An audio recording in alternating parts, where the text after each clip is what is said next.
Meus irmãos, vamos começar então essa aula que tem o objetivo de fazer parte de um conjunto chamado de religiões mundiais.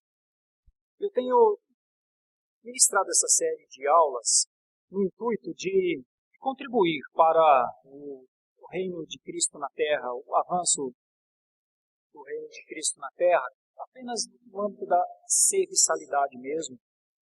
Mas nós, como uma igreja presbiteriana, histórica, reformada, precisamos estudar os movimentos como um todo e pensar neles. A necessidade de dialogar com eles e muitas vezes nos posicionar mesmo acerca de opiniões e decisões. Então, há algum tempo atrás, no começo do ano, nós fizemos uma exposição aqui sobre o islamismo, porque nós, como cristãos, precisamos saber quais são os pontos, como interagir, como compreender o avanço, por exemplo, do islamismo nos dias atuais, para que não tenhamos uma ideia distorcida do que seja o islamismo. O islamismo não são apenas os grupos radicais. A grande força do islamismo não são os grupos ultra-ortodoxos. O islamismo existe como uma religião mundial e existe há muito tempo com suas práticas. Então nós pensamos nisso.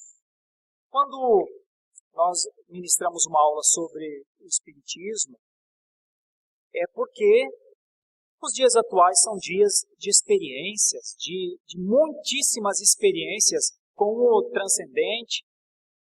E nessas experiências com o transcendente, o espiritismo se coloca como um instrumento que muitas vezes parece ser de ajuda nessas horas. Todo mundo está meio perdido, o ambiente para a espiritualidade é árido. Então o espiritismo propõe muitas respostas. Por exemplo, uma delas, a questão da morte. Quando a pessoa perde alguém que ela ama, a saudade, a vontade de ter algum contato com ela é natural, me parece. O Espiritismo diz que isso é possível, vocês podem conversar com os mortos. São teses, são conceitos sedimentados do Espiritismo. O Espiritismo diz que se a sua vida vai caminhando, sua vida não é boa, você não consegue fazer as coisas bem certo, como deveriam ser, é possível que numa outra vida você consiga fazer essas coisas certas que você não conseguiu fazer e que isso está fazendo agora. O Espiritismo diz que talvez você seja o resultado de uma vida anterior de alguém, você esteja caminhando com o karma que você tem. Veja, são conceitos pregados. Bom, pois nós nos posicionamos aqui como igreja reformada, tanto contra o islamismo, que coloca Maomé como o seu profeta maior. Nós dizemos que não há profeta maior, só há um que exerceu o reinado, é o único rei, o único sacerdote, é o nosso Messias, é Jesus. Não há como alguém se comparar a Jesus. Então nós dizemos que Maomé não é o Messias. E que ou Cristo é ou não existe esse Messias. E nós entendemos que Cristo é esse Messias. Então nós nos colocamos em contraponto e discutimos os seus pontos. Nós respeitamos as práticas islâmicas, mas nós não somos islâmicos. Nós somos cristãos. E fazemos isso em responsabilidade diante do Senhor. Então, discutir o islamismo nunca precisa ser uma guerra santa, não é uma guerra contra o Islã. Ao contrário, é um momento de apologética dos conceitos cristãos, mas sempre respeitando muito o movimento. Assim nós também fazemos com o Espiritismo. Nós entendemos que não há reencarnação. Só há um veio em carne, o Senhor Jesus Cristo. E ao ressurgir, venceu a morte para que nós, quando morrêssemos, não precisássemos morrer todas as outras vezes de novo. Então, definitivamente, nós não acreditamos na reencarnação. Nós acreditamos na ressurreição, que é muito diferente. Muito diferente. a ressurreição para a glória de Deus. E cremos que todos ressurgiremos um dia, graças ao único e suficiente sacrifício do nosso mediador. Então, nós nos colocamos em contraponto com o Espiritismo. Respeitamos as suas práticas, mas nós não somos espíritas. E, com isso, também entendemos que não há possibilidade da conversa com os mortos. E defendemos aqui que não há como. Bom, isso é o cristianismo em apologética, com todas as limitações que temos. E hoje, a escolha da Igreja Católica Apostólica Romana é no mesmo espírito. Com todo o respeito, eu sou amigo de católicos, e com isso, obviamente, não estou me posicionando contra a pessoa em si, mas eu preciso pensar nesse movimento, né? Esse movimento mundial que é a Igreja Católica Apostólica Romana. Por um motivo, eu não sou católico, eu sou um presbiteriano. E por que eu sou um presbiteriano e não sou um católico? Uma vez que eu já fui católico, já frequentei a igreja. Bom, é sobre isso que eu vou colocar. Vamos pensar um pouco nos seus pontos. Por que nós somos presbiterianos de uma origem reformada e não somos católicos apostólicos romanos, embora seja a religião dominante no nosso país? Por quê?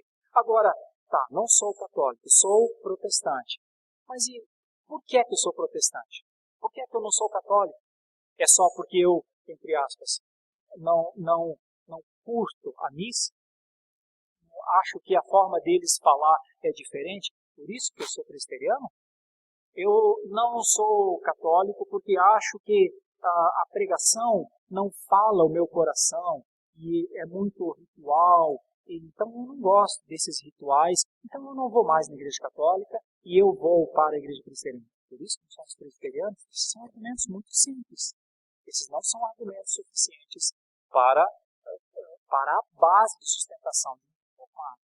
Não são.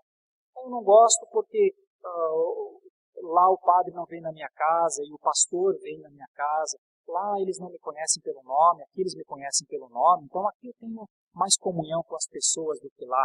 É por isso, se não é um católico e é um presbiteriano, é muito pouco. Porque pode ser que um dia nós não consigamos fazer as coisas que vocês esperam.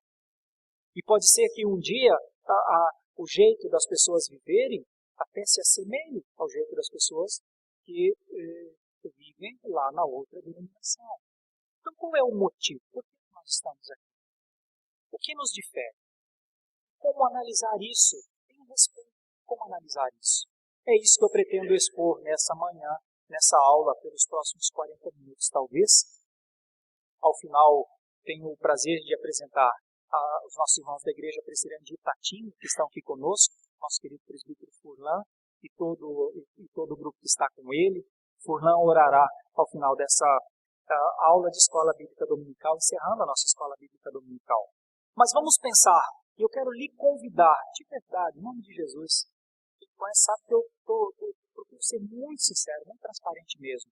Quero convidá-lo a pensar na Igreja Católica Apostólica Romana, não como uma coisa a ser detestada, não como uma coisa a ser execrada, não é isso. Você não pode entrar para um estudo com um mínimo de noção acadêmica com essa expectativa. Vamos estudar o movimento, vamos ver as práticas e que ao final eu e você possamos fortalecer ainda mais as conclusões do porquê é que estamos aqui. Ou se estamos aqui com bases que talvez não sejam suficientes para a expressão da nossa fé. Vamos entender assim? Então eu quero convidá-los a abrir a palavra de Deus primeiramente em Mateus capítulo 16. Mateus capítulo 16, por favor. Evangelho de Mateus capítulo 16. Mateus 16, versículo 13. Mateus capítulo 16. Indo Jesus para as bandas de Cesareia de Filipe, perguntou a seus discípulos: quem diz o povo ser o Filho do Homem? E eles responderam: uns dizem João Batista, outros Elias, e outros Jeremias, ou alguns dos profetas. Mas vós, continuou ele, quem dizeis que eu sou? Respondendo Simão Pedro, disse: tu és o Cristo, o Filho do Deus vivo. Então Jesus lhe afirmou: bem-aventurado és, Simão Barjonas, porque não foi carne e sangue que te revelaram, mas meu Pai que está nos céus. Também eu te digo que tu és Pedro, e sobre esta pedra edificarei a minha igreja, e as portas do inferno não prevalecerão contra ela. Dar-te-ei as chaves do reino dos céus. O que ligares na terra terá sido ligado nos céus, e o que desligares na terra terá sido desligado nos céus. Então advertiu os discípulos de que a ninguém dissessem ser ele o Cristo. Bom, esse é um versículo básico, usado para a defesa, entre outras coisas, do papado. A Igreja Católica define Pedro como seu primeiro papa.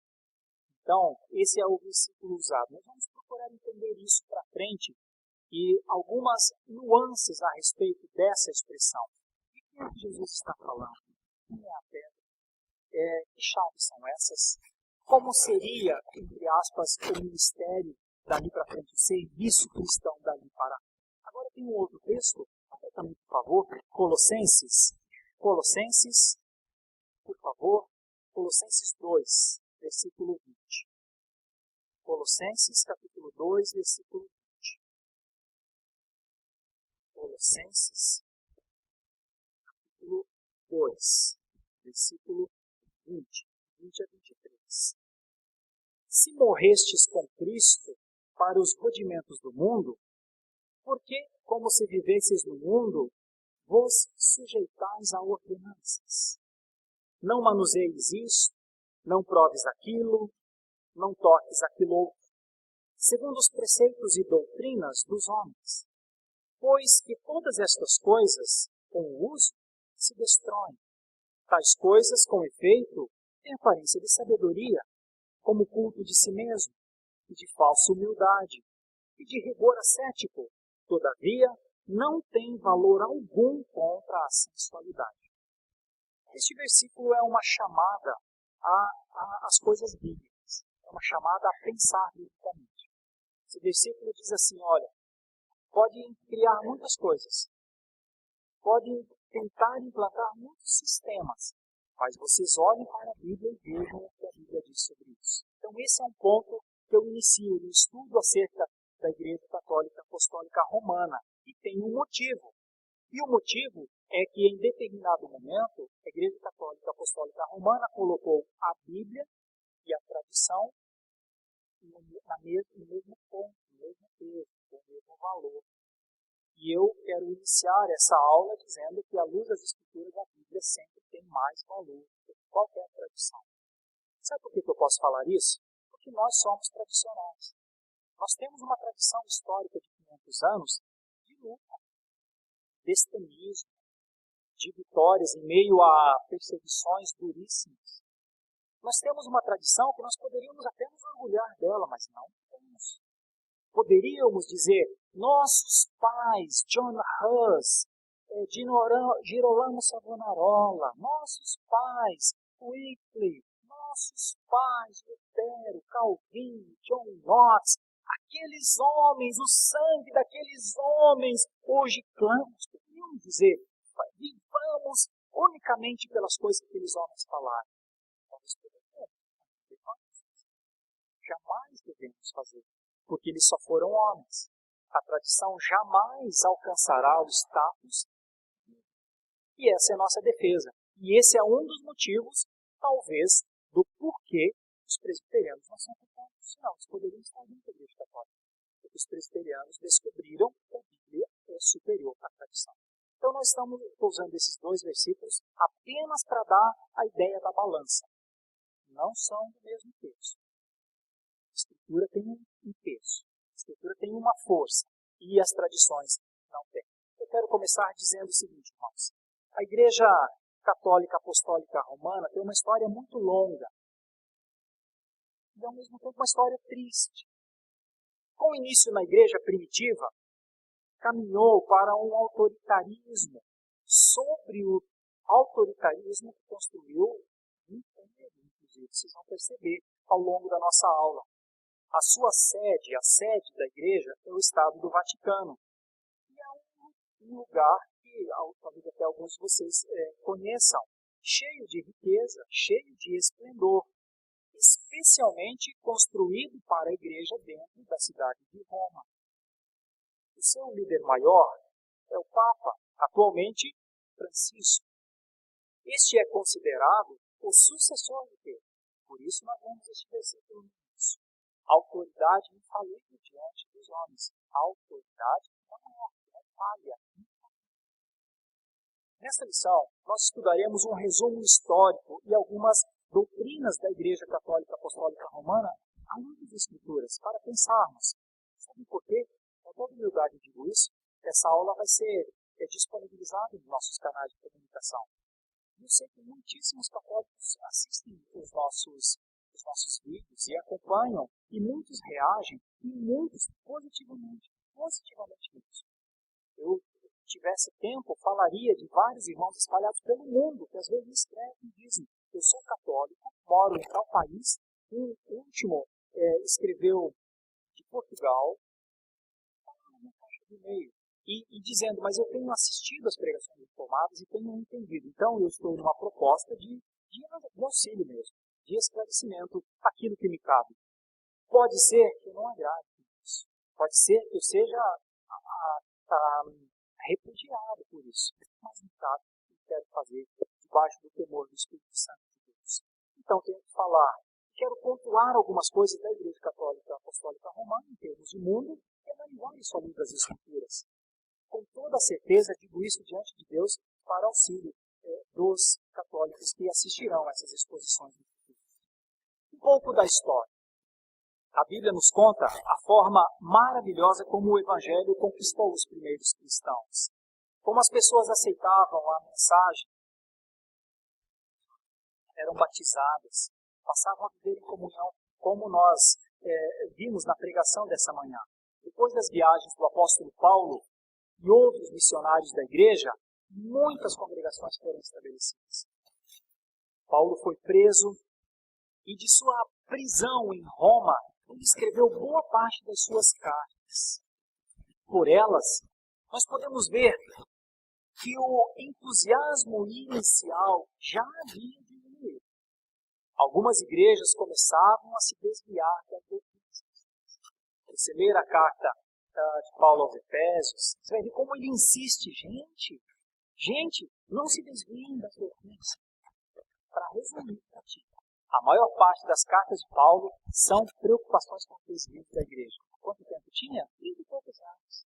Então, note, em termos de tendência, aquilo que eu falei lá na exposição da palavra. Nossa tendência é ao desvio.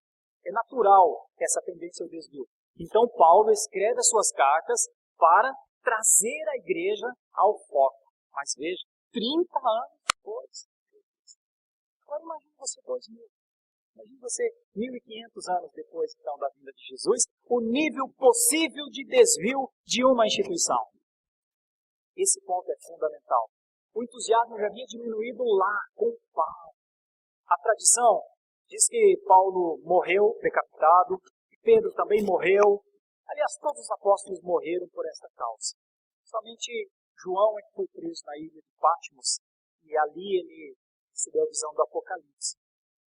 Entramos então, depois de João, na fase dos chamados pais apostólicos, pais da igreja, entre os quais estão nomes vultos muito grandes.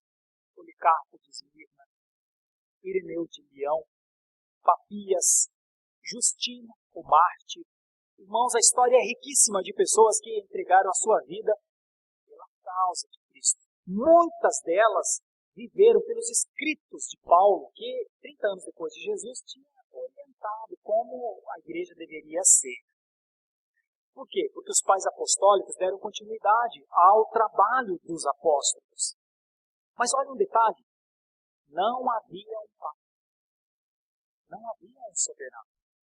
Eles viviam em comunhão, total comunhão da igreja cristã primitiva.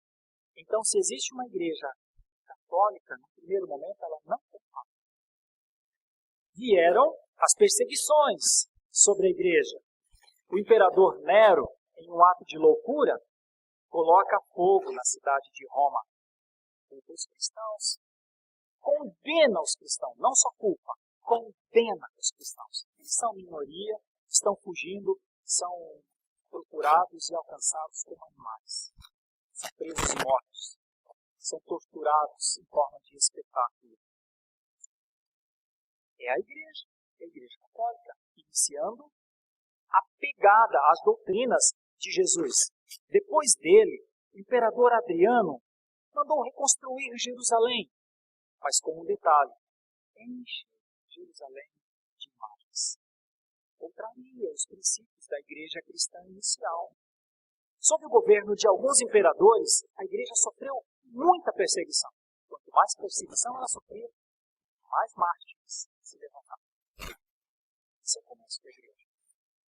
A igreja católica afirma, no entanto, que já a partir do segundo século, ela já havia instituído penitência para pessoas que pecassem.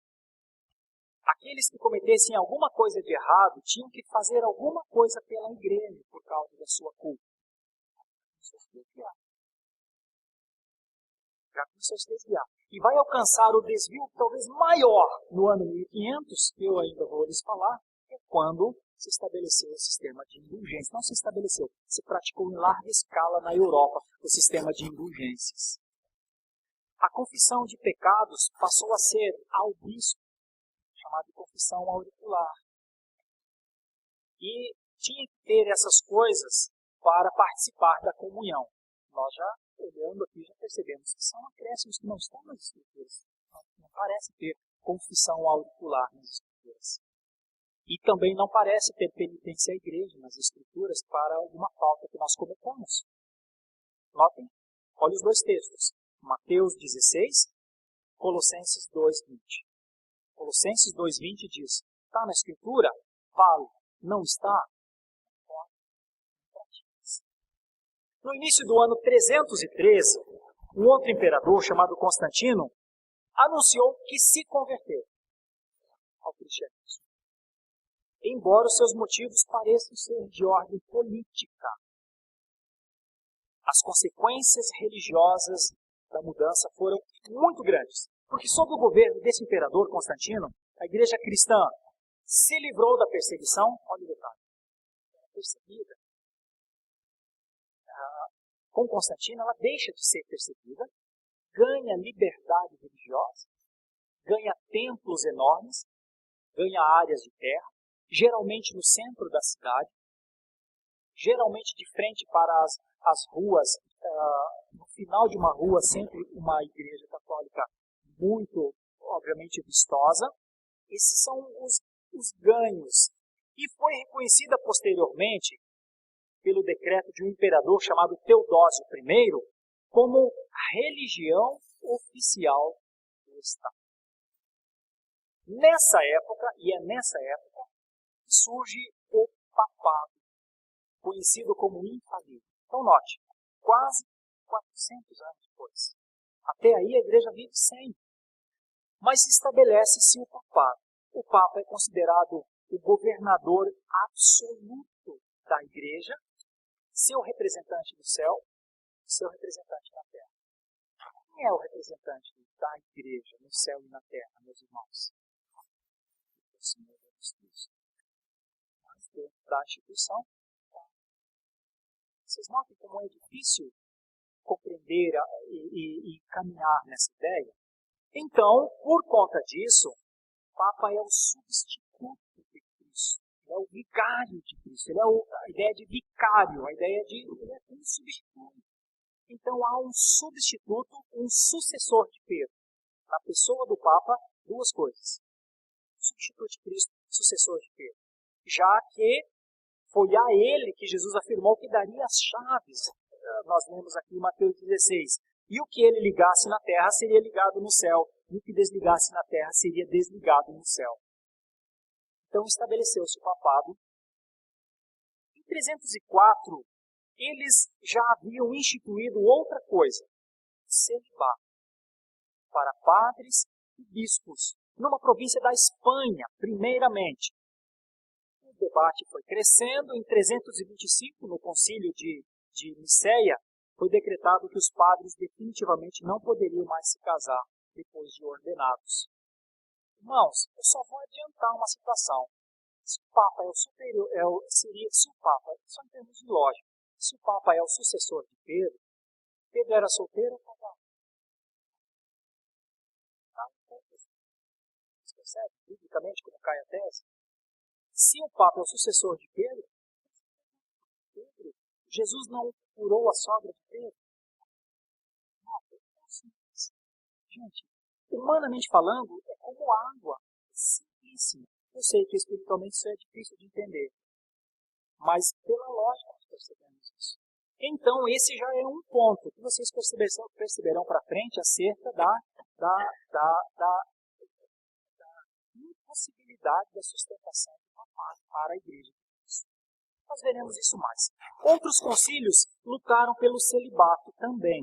O concílio de Trento, o concílio de Latrão. Mas é um tempo de conflitos, discussões. Chegaram a ponto de ordenar aos casados que, se quisessem ser sacerdotes, teriam de abandonar suas esposas, assumir o seu celibato, e as suas esposas também deveriam se consagrar em conventos. E a pergunta é, mas por que se o próprio Pedro era alguém casado? E os apóstolos também eram casados. Por quê? Se biblicamente não há isso, por quê? É a pergunta. Vamos entender isso para frente, porque tem explicação para isso também. Desde então, a igreja assumiu posturas bem ditatoriais, no sentido de a tradição diz que é assim. Não está na Bíblia, mas a tradição diz que é assim. Então, a igreja foi se tornando muito poderosa. Os pagãos passaram a frequentar as igrejas cristãs, embora continuassem adorando a seus deuses e muitos praticando seus costumes. Hoje, isso ainda é comum.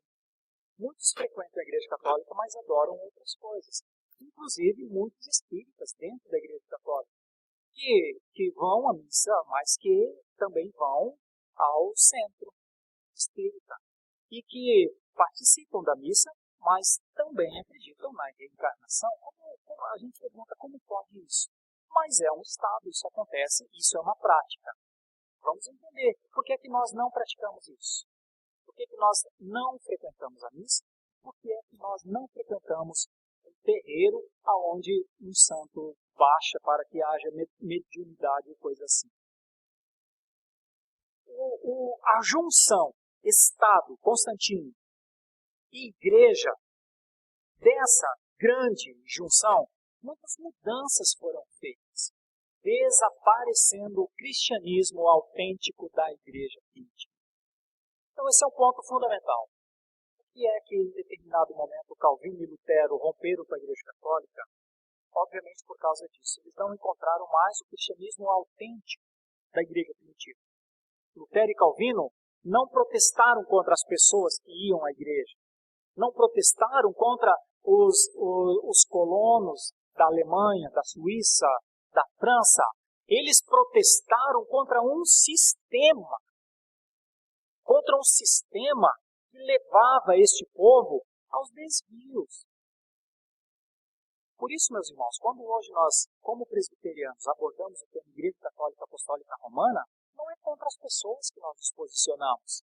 Agora, nós nos posicionamos contra o sistema que dirige. Sabe, querendo fazer o quê? Entre outras coisas, ajudar o católico romano que frequenta a missa e que muitas vezes não sabe por que frequenta a missa. Que tem a foto do Papa na sua casa, não sabe por que tem essa foto lá. E que diz, não, eu acho que o padre não deve se casar, não sabe por que não deve se casar. Então, a nossa intenção, eu reforço isso, é para auxílio e esclarecimento destes, que num estado de dúvida possam encontrar, à luz das Escrituras, alguma orientação. Olhando para a Escritura, nós vemos que isso foi desaparecendo com o passar do tempo, dos séculos.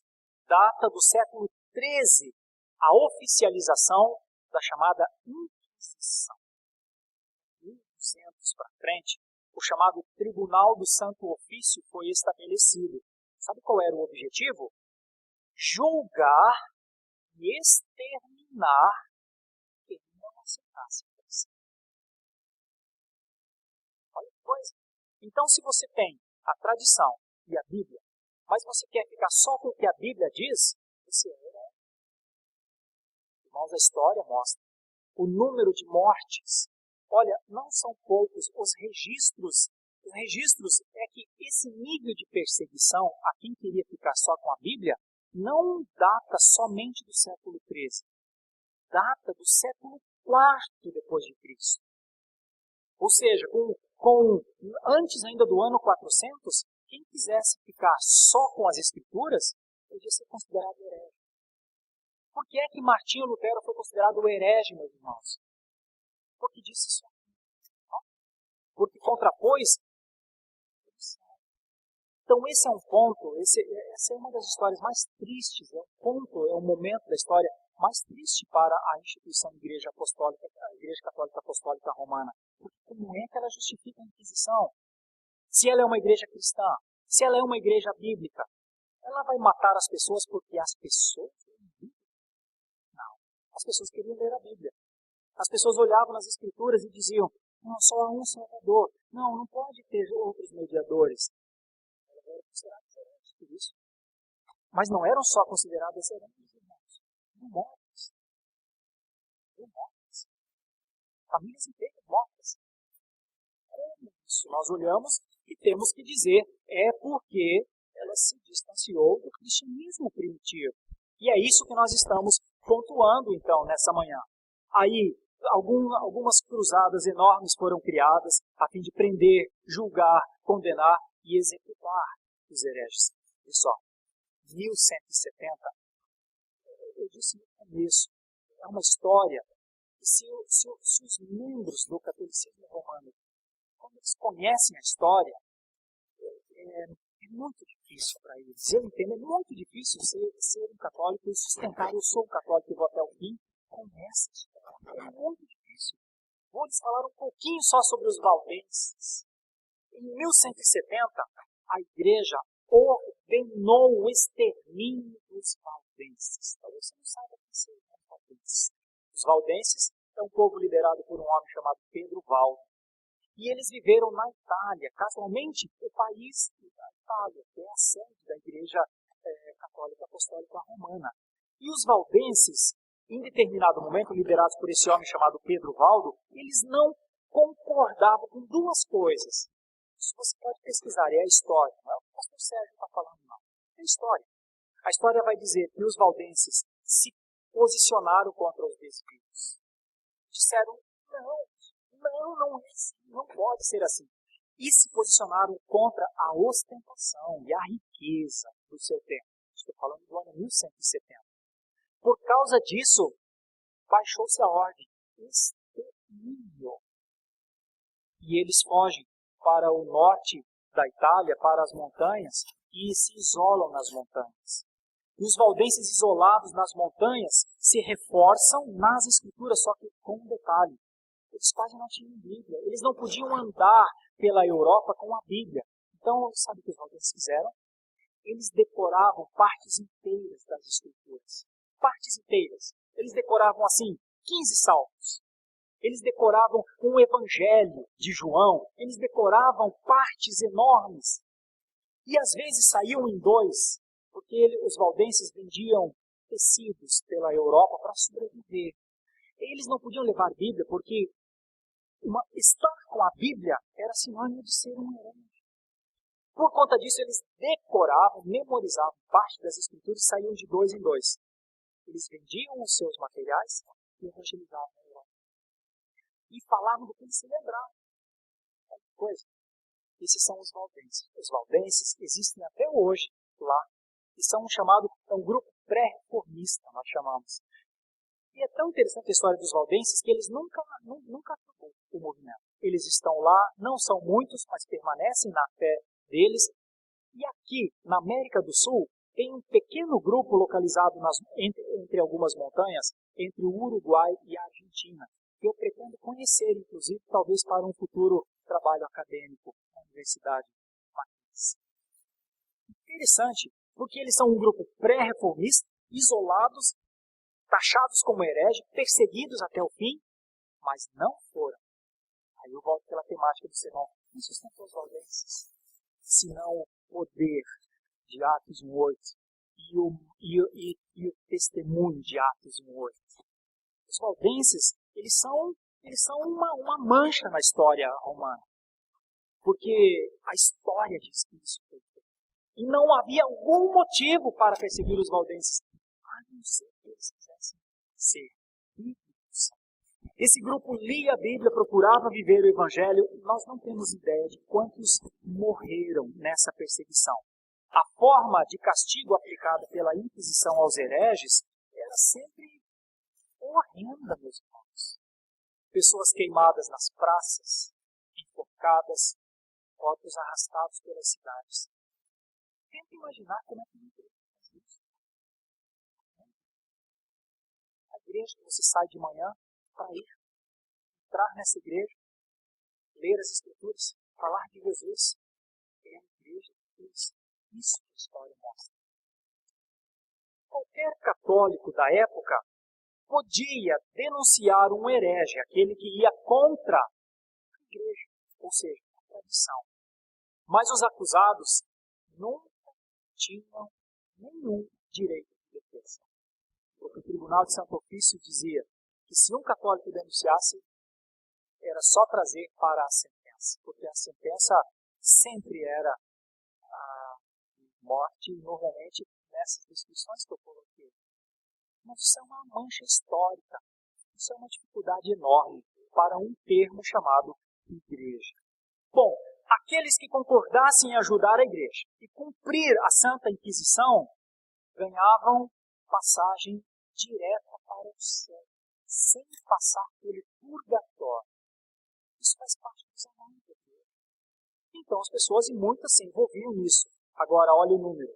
Cerca de 10 milhões de pessoas morreram neste período. A história. Não é uma coisa assim que eu acho. Cerca de 10 milhões de pessoas morreram. Porque diziam Bíblia. A Bíblia dizia tradição, igreja. Entre elas estão nomes como eu citei no começo. John Huss, Jerônimo de Praga, que era discípulo de John Huss, Joana d'Arc, que até passou um filme há não muito tempo atrás. Ela foi queimada publicamente, de verdade, em 1431. Agora, olha a incongruência do fato. Ela é queimada como uma herege e foi beatificada em 1920. Foi eleição. Não consegue entender. Como faz isso? Então nós nos posicionamos contra essas coisas, dizemos isso é muito difícil de ser sustentado. Algumas pessoas foram libertas por Deus das mãos dos inquisidores, como foi o caso de Wycliffe, que traduziu parte da Bíblia para o inglês. Sabe qual é a causa da condenação de Wycliffe? Traduzir a Bíblia para o inglês. Ele foi condenado por isso, mas não foi morto por isso. Martinho Lutero, autor das 95 teses contra as indulgências, também, mas foi liberto. Galileu Galilei, aquele físico, né? Físico, Galileu Galilei, que ele afirmava que a Terra girava em torno do Sol. A igreja dizia que era o contrário. Também foi condenado. E só foi absolvido porque retirou as suas palavras. Então foi absolvido. Lutero não retirou as suas palavras. E por isso foi perseguido. Só foi sustentado mesmo pelo Espírito Santo de Deus e pôde fazer o que fez. Agora, um dos casos mais dramáticos da história, trago à luz também nessa manhã, talvez alguns saibam, é o que aconteceu no dia 24 de agosto de 1572. É o caso chamado como o Massacre de São Bartolomeu. Sob as ordens de um papa chamado Gregório XII, foram assassinados 70 mil pessoas na França, todos protestantes. Porque diziam a Bíblia, só a Bíblia. Por conta disso, eles foram chamados de huguenotes. Ao receberem a notícia, o papado e o alto clero festejaram com fogos, danças nas ruas. E um detalhe triste da história é a própria história, porque até hoje existem moedas comemorativas com a inscrição A Matança dos Huguenotes. Essa situação durou oficialmente, meus irmãos, até 1908, quando o Papa Pio X, então, transformou o Tribunal do Santo Ofício na Congregação do Santo Ofício. Mais tarde, após a reforma em 1965, foi extinto, então, a ideia do Tribunal da Inquisição. Foi mudado para Congregação para a Doutrina da Fé. Mas agora, em 1965, Concílio de Trento, realizado em 1545 até 1563, 18 anos então, olha o que ele fez. Meus irmãos, eu estou só reforçando, isso são dados históricos, isso é uma pesquisa histórica. Proibiu a leitura da Bíblia. 1545 é regra, não lê mais a Bíblia.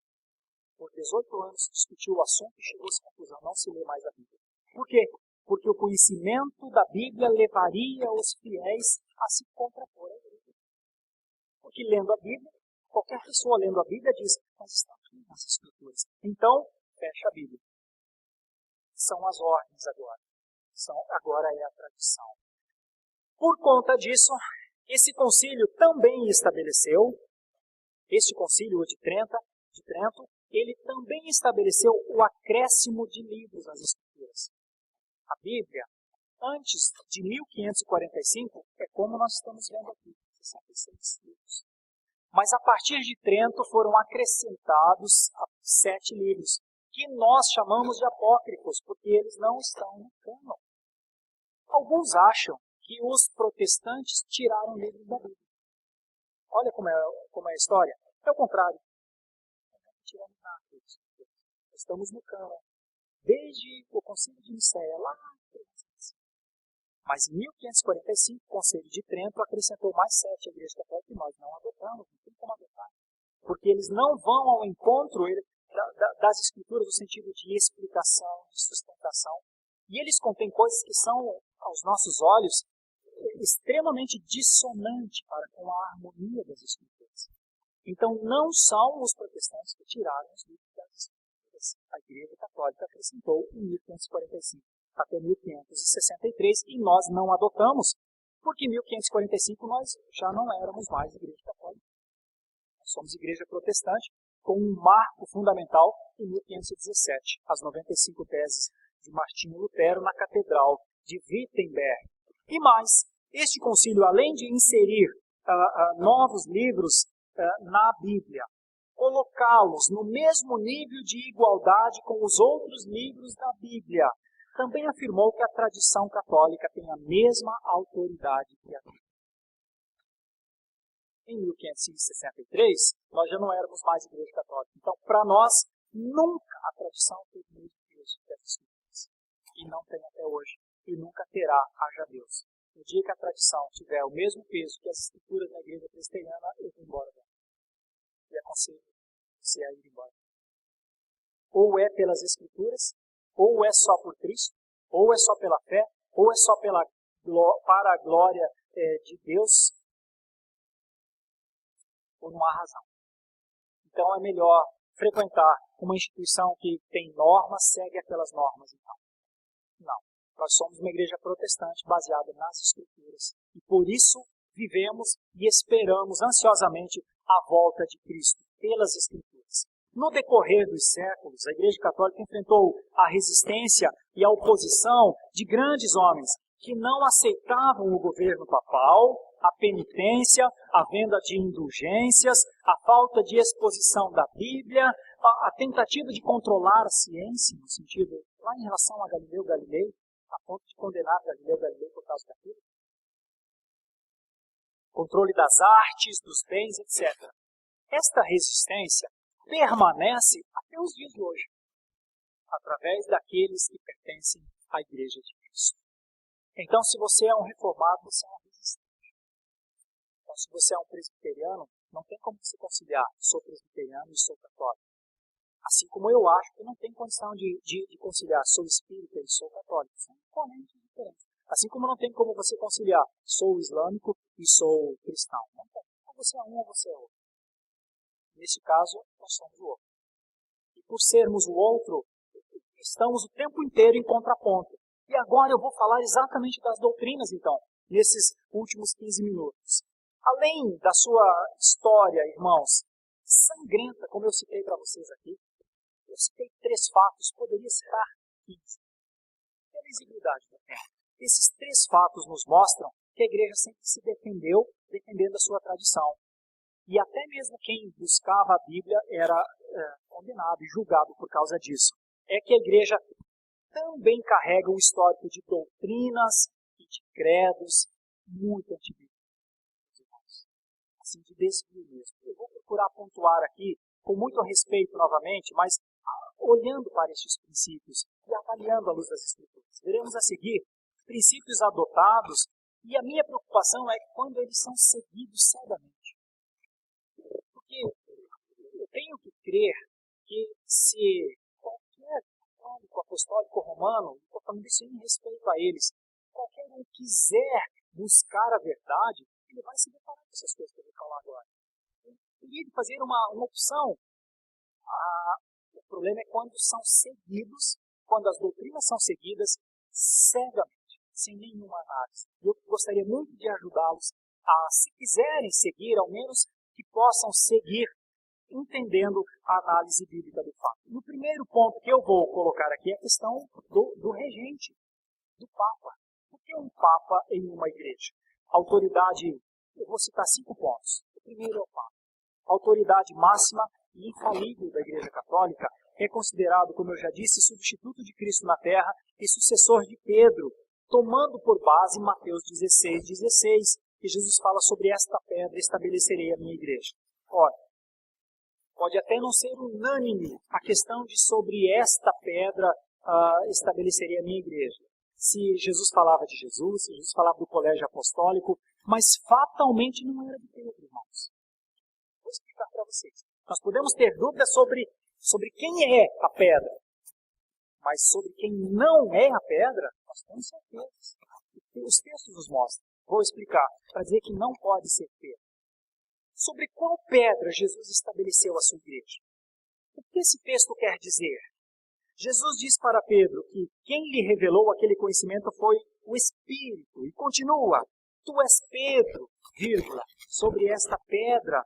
Esta pedra pode ser entendida como o próprio Jesus. Estou falando pode, porque talvez haja discordância entre Jesus e o colégio apostólico. Mas se tem alguém que é chamado de pedra angular no Novo Testamento é Jesus. Só por isso. Só por isso. Se tem alguém que é chamado de pedra de esquina, de pedra angular, esse é Jesus. Okay. E Pedro não. Aliás, de Pedro, Jesus o chama de pedra de tropeço. No momento em que Satanás está convencendo a sua cabeça, a ele dá uma resposta impensada. Peraí, só vou pensar por alto. Lógica simples. Se Pedro é a pedra sobre a qual Jesus colocou a igreja, pedra frágil.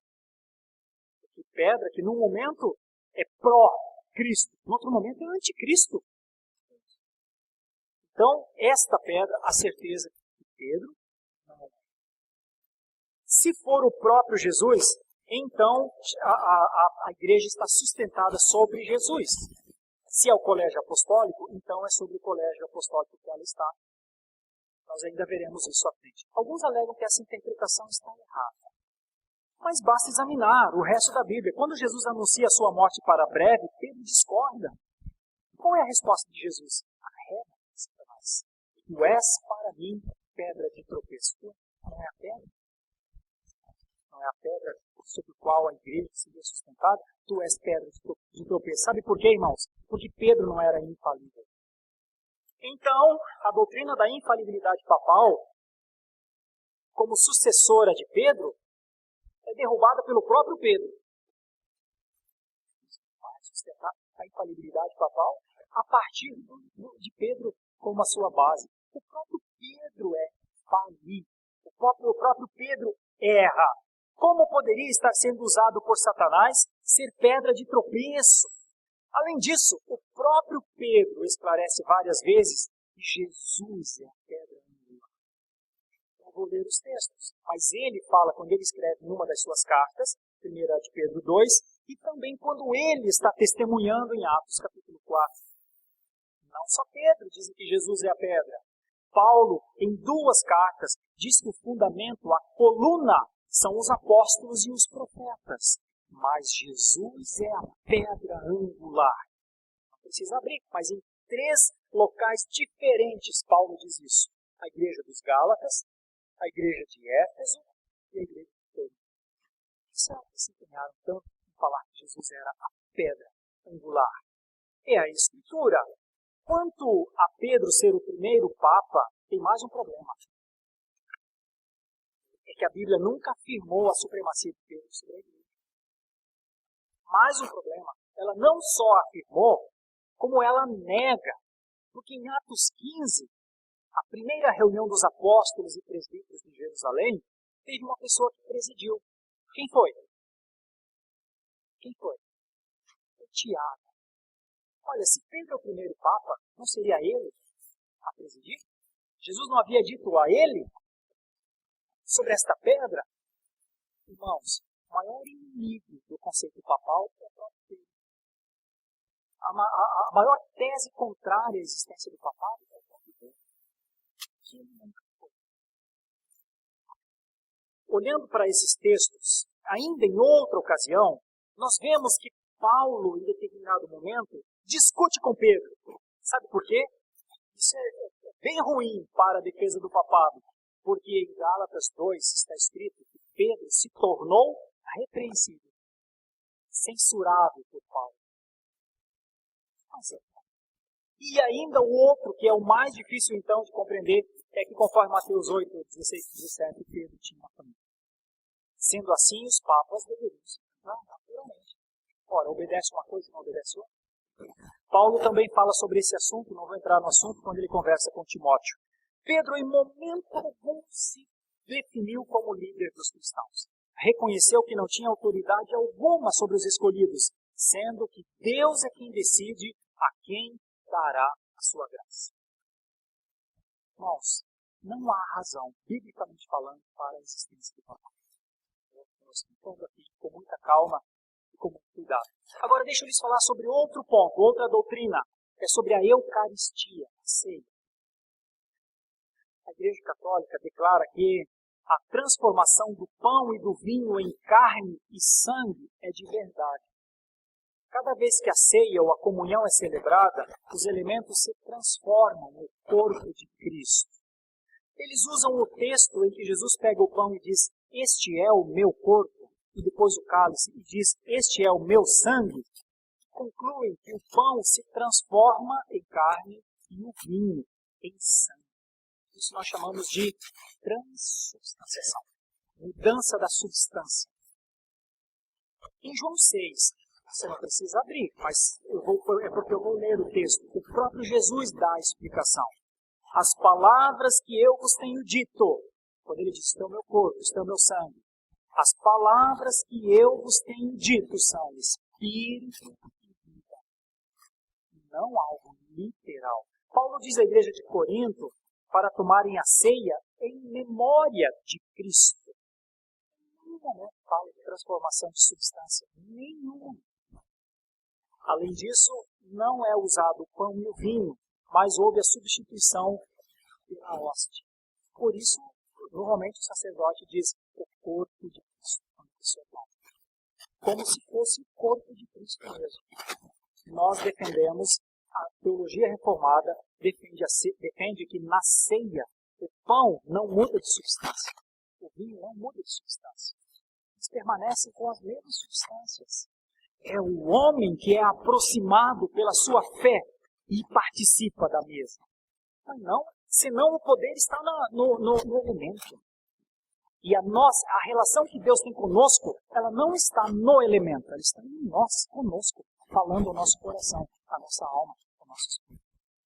Então nós temos uma contradição aqui que a gente de Eucaristia. Tem um outro aspecto também, é o ponto terceiro da nossa exposição, que é a idolatria. Aquilo que dentro da Igreja Católica Apostólica Romana é chamada de veneração, é difícil dissociar veneração de idolatria. Eu vou explicar por quê. Alegam que veneram a pessoa representada na imagem, e não a imagem em si. Expressam um amor muito grande à pessoa, mas não a adoração àquela imagem. Irmãos, o culto às imagens é a Igreja Católica. Quem colocou foi Adriano. É um costume pagão. Foi introduzido na igreja com a conversão e depois com Constantino em 312 foi estabelecido com maior ênfase. Em decorrência disso, milhares de pessoas se tornaram cristãs sem nunca terem sido regeneradas por Cristo e sem abandonarem as suas práticas pagãs. A Bíblia adverte quanto ao culto ou adoração de imagens, de escultura. Nós temos lá nos 10 mandamentos, o segundo mandamento diz: não fareis para ti. Sabe, não, nada. Nem tipo de imagem, nenhum, absolutamente. O salmista, Salmo 78, também adverte quanto a isso. Isso é proibição mesmo. Se os católicos não as adoram, qual é a finalidade das rezas? Procissões com imagens enormes, promessas e agradecimento por graça alcançada. Não ouve muito isso em dias santos. Quero vir aqui agradecer para tal santo por uma graça alcançada. Isso não é a relação com aquela pessoa? Isso é. Então não dá para dizer não há adoração. Não dá para dizer é só um amor. Não, é relacionamento. Só que é relacionamento idólatra. Somente uma pessoa com os olhos cegos pelas trevas para aceitar dizer que essa veneração não é adoração. Sem contar que venerar e adorar, em termos de semântica, de etimologia, são sinônimos. Então nós temos a questão da idolatria assim no meio, e é uma coisa muito séria, e nós nos posicionamos dizendo que é impossível ter qualquer mediação com a substância maior chamada Deus, por qualquer caminho que não seja o próprio Jesus. Então, enquanto nós defendemos o cristianismo, um dos solos da reforma, nós também nos posicionamos contra a idolatria. Eu gostaria muito de ajudar, de auxiliar mesmo, com amor cristãos, católicos que adoram ídolos, e se eles fizessem disso, que abandonassem, quebrassem isso, jogassem isso para longe. Porque, de repente, na sinceridade, estão praticando uma coisa abominável ao Senhor, estão quebrando o mandamento. Pessoas sinceras, olha que coisa. Pessoas sinceras quebrando o mandamento. Como eu gostaria de contribuir para que pessoas adorassem a Deus só por Jesus Cristo e não mais por nenhum outro caminho, porque nenhum outro caminho leva ao Senhor. Só Jesus Cristo leva. Isso não é uma afronta, isso não é uma briga, nada. Isso é uma tentativa apologética e cristã de levar pessoas a conhecer a graça salvadora em Cristo Jesus. Agora nós temos o quarto ponto. E nesses próximos 5 minutos eu quero exaurir esses 2 pontos finais, que é a santidade de Maria. Algumas pessoas me perguntam se nós somos contra Maria. Longe de nós, longe de mim. Longe de mim. Maria é uma personalidade maravilhosa das Escrituras, viu, meus irmãos? A única coisa que ela não é como Jesus. Ela é a mãe do Senhor. Ela não é mediadora. Ela não foi enviada e gerada pelo Pai e pelo Espírito Santo de Deus. Ela gerou o Filho. E ela é maravilhosa para todos nós. Agora, fazer dela uma santa não é necessário. A Bíblia não manda, ela nunca quis. Olhe como isso se dá. Isabel disse a Maria: bendita és tu entre as mulheres. E por isso há uma adoração, porque é dito que ela foi bendita entre as mulheres. E está no mesmo patamar que o Filho, segundo os católicos. E, pior de tudo, é que é ela que intercede por nós, como intercessora. A Bíblia nunca deu isso, deu qualquer ideia que Maria seria essa intercessora. As palavras de Isabel continuam: de onde me provém que me venha visitar a mãe do meu Senhor? Ela não chama Maria de senhora, mas fala que ela é a mãe do Senhor. Afirmam que ela não teve mais relações com José e nem teve outros filhos. Contudo, a Bíblia relata que José não se deitou com Maria até acabar a sua gravidez. Isso está em Mateus 1:25. Mas que ela teve outros filhos. Isso está em Mateus 2, 46 e 50. E há um momento em que Jesus está com os seus discípulos e alguém vem e diz: aí fora está a sua mãe e os seus irmãos. A palavra grega é adelphos. E é irmão mesmo, não é irmão como nós somos irmãos. É irmão. Irmão santo. Adelphos.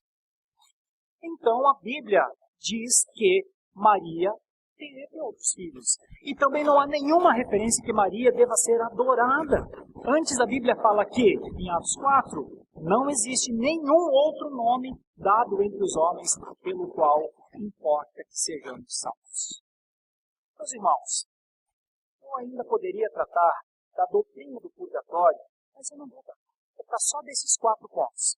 Por que é que essas doutrinas, para nós, não são doutrinas bíblicas? Nem o papado, nem a Eucaristia como transubstanciação, nem a idolatria como intermediários, e nem a santidade, no sentido de ser como Jesus. Porque a Bíblia, em todas as situações, nega esses 4 pontos. E nega também o purgatório, que eu não vou trabalhar agora, vou trabalhar numa outra oportunidade. Esse é um dos motivos para que eu não seja católico, eu sou um presbiteriano. Este foi um resumo histórico e doutrinário apenas da Igreja Católica. Não abordamos toda a história, nem todas as doutrinas controversas. Já estamos na iminência do segundo toque, inclusive, da campainha. Mas eu acho que esse panorama nos ajuda a formar uma opinião, pelo menos. Enquanto Jesus Cristo veio para nos libertar do jugo da lei, do pecado, infelizmente ainda a Igreja Católica conduz seus fiéis debaixo dessas doutrinas. E lá no final é um engano. Porque é a ocultação da verdade, a manutenção das doutrinas que não são bíblicas. O que devemos fazer então, meus irmãos? A minha oração, o meu pedido a você, como membro da Igreja Cristã de Santo Amaro, a você que vai assistir essa exposição um dia, é que você ore pelos católicos. Sua posição não é de apenas se posicionar contra. Ame-os com o amor de Cristo. De verdade, lhes testemunhe a palavra de Deus, porque todos nós temos pessoas que são católicas, que estão muito próximas de nós, e muitas vezes pessoas muito boas nos irmãos. Então, ajudando-os com a consciência que necessitam da graça salvadora de Cristo. Sempre se conseguimos fazer isso, meus irmãos, nós vamos abençoar a vida dos nossos amigos. Mas para isso, nós precisamos saber dos pontos fundamentais. Hoje eu trabalhei 4. Em outra oportunidade, talvez consiga trabalhar outros. Que Deus nos abençoe, nos ajude, nos dê espírito de humildade para nos relacionarmos com pensamentos divergentes. Amém?